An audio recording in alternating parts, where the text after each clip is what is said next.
Hello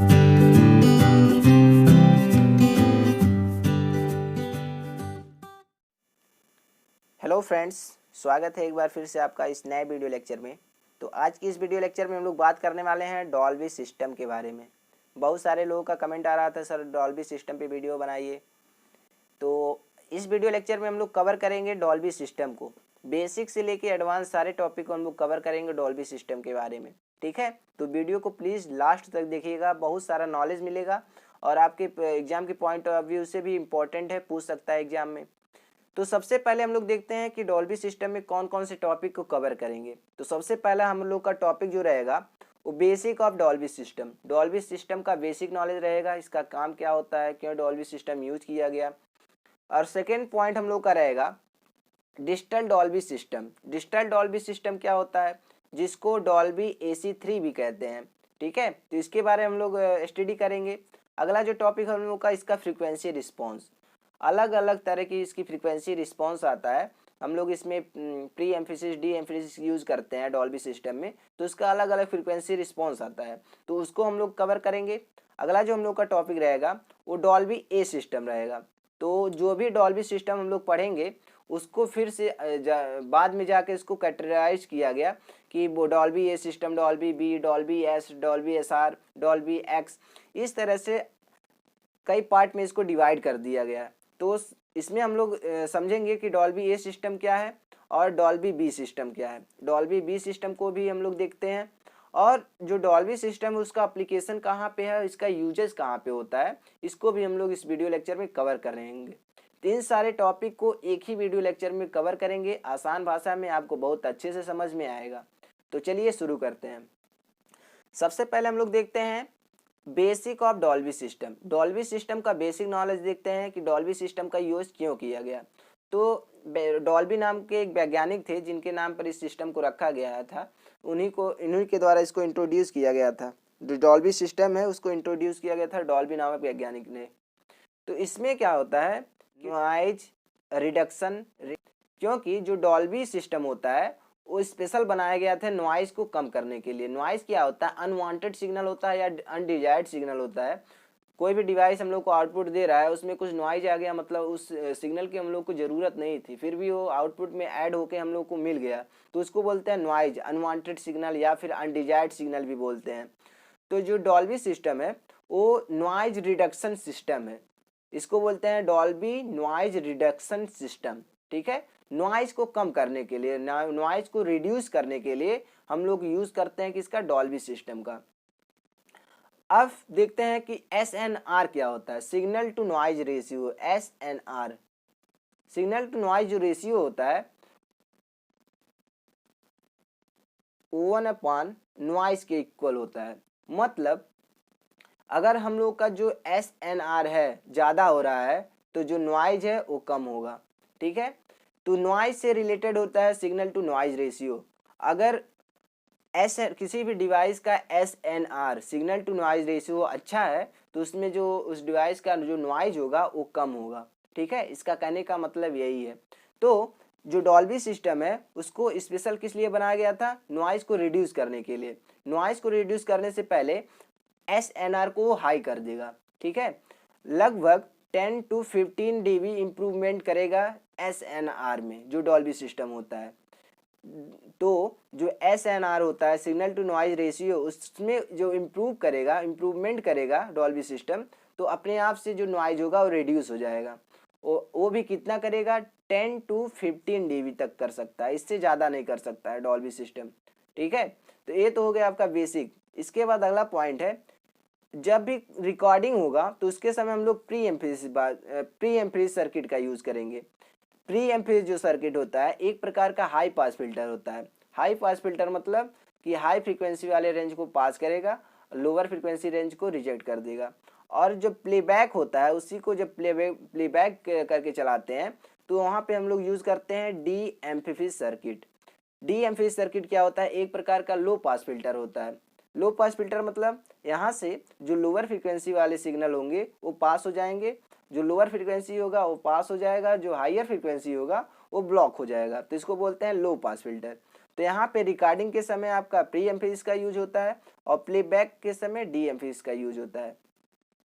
अगला point, analogue audio tape recording के लिए इसका यूज किया गया था। इसके जो एनालॉग ऑडियो टैप रिकॉर्डर में यूजेज के लिए इसको डेवलप किया गया था। जो एनालॉग ऑडियो टैप रिकॉर्डर है उसमें क्या होता है कि एक बार हम लोग इसको रिकॉर्ड करते हैं उस ऑडियो टैप में, फिर इसको प्ले करके सुनते हैं, ठीक है। तो उसके लिए इसको डेवलप किया गया था। इसमें जो डॉल्बी सिस्टम है उसमें कई सारे क्लासिफिकेशन किए गए हैं, जैसे Dolby A, Dolby B, Dolby C, Dolby S, Dolby S R, Dolby H X ETC और भी कई सारे हैं। तो ये सारे होते हैं आपके क्लासिफिकेशन डॉल्बी सिस्टम के। अब हम लोग देखते हैं कि जो डॉल्बी ए सिस्टम था उसको 1965 में इंट्रोड्यूस किया गया था, ठीक है। 1965 में इसको इंट्रोड्यूस किया गया था डॉल्बी ए सिस्टम को। किस लिए इसका यूज़ होता है, जनरली हम लोग यूज़ करें तो प्रोफेशनल यूज़ के लिए इसको इंट्रोड्यूस किया गया था। रिकॉर्डिंग ऑडियोज होता है उसमें यूज़ के लिए इसको डेवलप किया गया था। कब डेवलप किया गया था डॉल्बी ए सिस्टम को? 1965 में इंट्रोड्यूस किया गया था। अगर यही हम लोग बात करें डॉल्बी बी सिस्टम का तो इसको इंट्रोड्यूस किया गया था 1968 में, ठीक है। इसका यूज़ कहाँ पे किया गया? कैसेट टैप में। जो भी हम लोग देखते हैं कैसेट टैप, पहले के समय में कैसेट हम लोग यूज़ कर रहे थे, वहाँ पे इसका यूज़ के लिए हम लोग डॉल्बी बी सिस्टम को इंट्रोड्यूस किए थे। और बाद में चल के hi fi studio tap recorder में भी इसका यूज़ किया गया, ठीक है। जो डॉल्बी बी सिस्टम है वो पहले के समय में जो कैसेट टैप होते थे उसमें यूज होता था, लेकिन बाद में चल के हाई फाई स्टूडियो जो टैप रिकॉर्डर्स होते हैं उन पे भी इसका यूज़ किया गया। और जो डॉल्बी ए और डॉल्बी SR होते हैं इनका यूज़ प्रोफेशनल यूज़ के लिए भी किया जाता है। इसके बाद समझते हैं डॉल्बी बी, डॉल्बी सी और डॉल्बी जो एस है उसका यूज कंज्यूमर मार्केट में इसका यूज होता है, ठीक है। जो डॉल्बी बी है, डॉल्बी सी है, डॉल्बी एस है, इन सब का यूज कंज्यूमर मार्केट्स में भी होता है। अब हम लोग देखते हैं in practice Dolby system is used for pre emphasis of high notes मतलब हाई पास फिल्टर की तरह, and de emphasis of low notes, de emphasis मतलब लो पास फिल्टर की तरह, बाय इक्वलाइजेशन।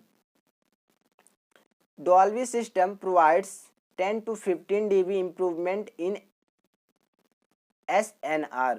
तो मैंने पहले ही बताया है कि जो डॉल्बी सिस्टम है वो क्या करेगा, आपका SNR जो सिग्नल टू नॉइज रेशियो है उसको इम्प्रूव करेगा। कितना तक इम्प्रूव कर सकता है? 10 to 15 dB तक इम्प्रूव कर सकता है, उससे ज़्यादा नहीं कर सकता है, ठीक है।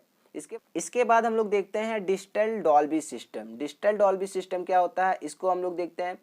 तो जो डिजिटल डॉल्बी सिस्टम होता है उसको डॉल्बी AC3 भी बोलते हैं। जो डिजिटल डॉल्बी सिस्टम होता है उसको डॉल्बी AC3 भी बोलते हैं। इसका यूज़ क्यों किया गया? It is digital audio coding तकनीक।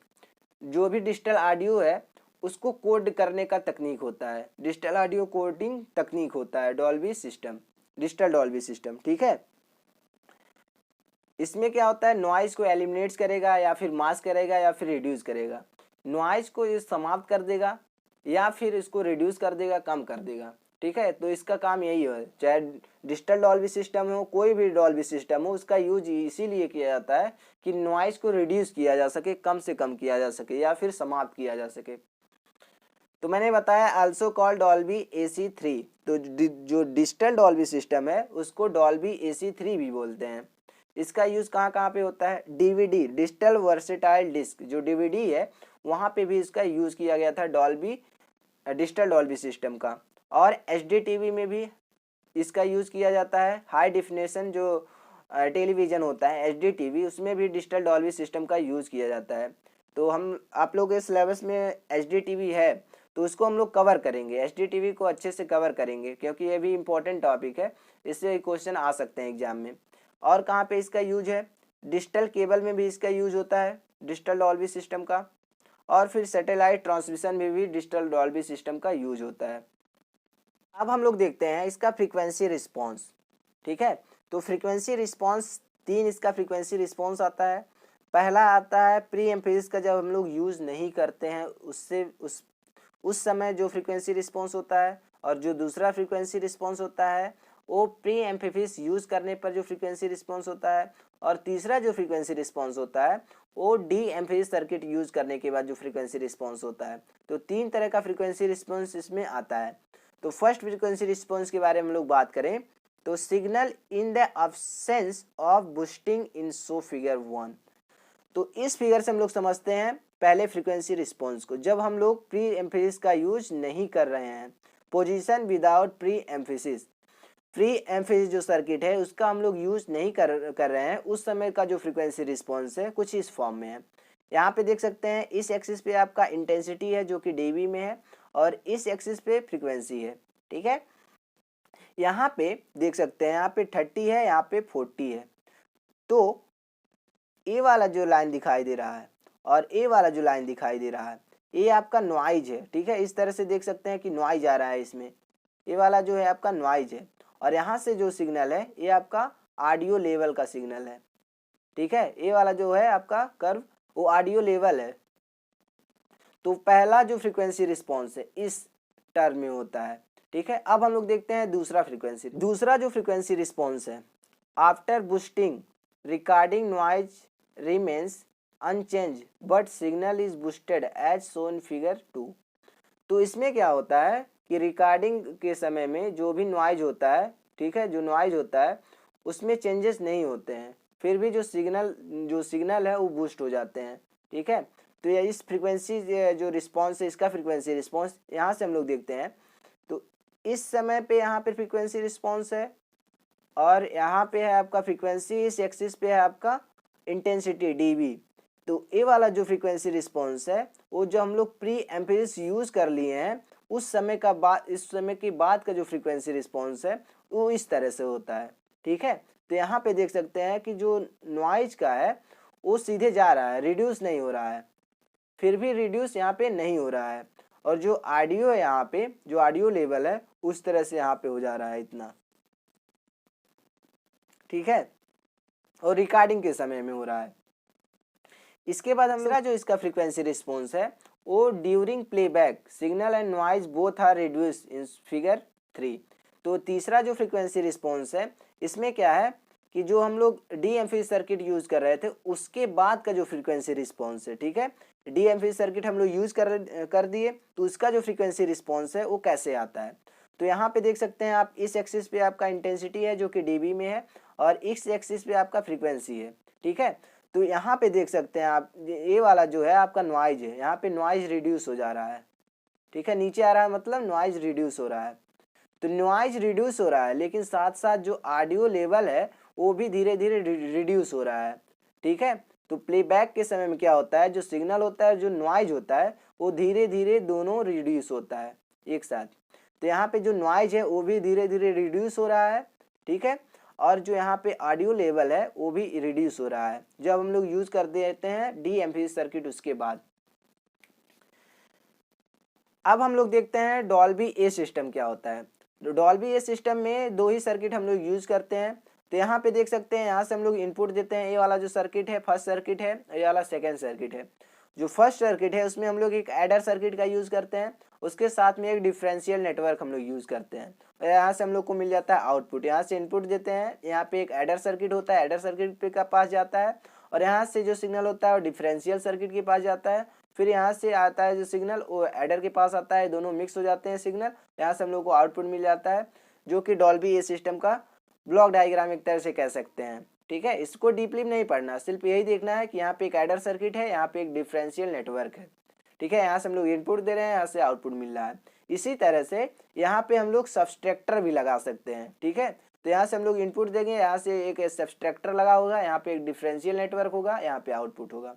तो इस तरह से इसका ब्लॉक डायग्राम होता है डॉल्बी ए सिस्टम का। इसके बाद हम लोग देखते हैं reduction of noise by 10 dB in Dolby system boosting in done in 4 band.